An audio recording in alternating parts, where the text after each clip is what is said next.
Justement, le mouvement des Gilets jaunes s'était affranchi, lui, du cadre syndical, ce qui n'est pas le cas de la grève du 5 décembre. Qu'en avez-vous pensé de ce mouvement ? Je pense que c'est la chose la plus merveilleuse qui se soit passée politiquement en France depuis je ne sais pas combien de temps, je ne saurais pas. C'est un mouvement qui est surgi des profondeurs du peuple. Moi, j'ai revu, il n'y a pas très longtemps, une vidéo qui avait circulé à l'automne dernier. Le mouvement a dû déjà prendre quelques consistances à ce moment-là et on envoie en panique les députés macroniens, en l'occurrence une députée macronienne, pour faire comme si on allait dialoguer. Et la malheureuse est là et elle est face à un monsieur, mais c'est peut-être le gilet jaune étalon, hein, vous voyez, à déposer au pavillon de Breteuil à Sèvres. Il a entre 55 et 60 ans, il a des cheveux blancs, il parle avec un délicieux accent alsacien et il lui raconte la vie à la députée. Et la députée, elle ne comprend rien. Elle est dans un état de sidération. Elle en a la mâchoire décrochée, mais comme un tiroir de commode qu'on vient de fracturer. Et il lui dit, mais nous, on n'en peut plus. On a ratiboisé toutes nos dépenses. On ne peut plus aller au restaurant, on ne peut plus acheter des fleurs à nos épouses, on ne peut plus emmener les gosses au McDo, on ne peut plus rien faire.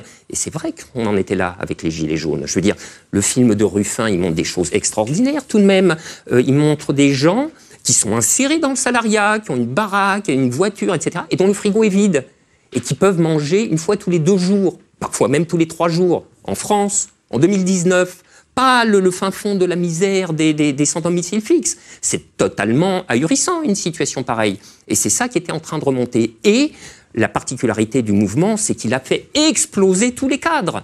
Et c'est pour ça qu'il a eu cette puissance redoutable.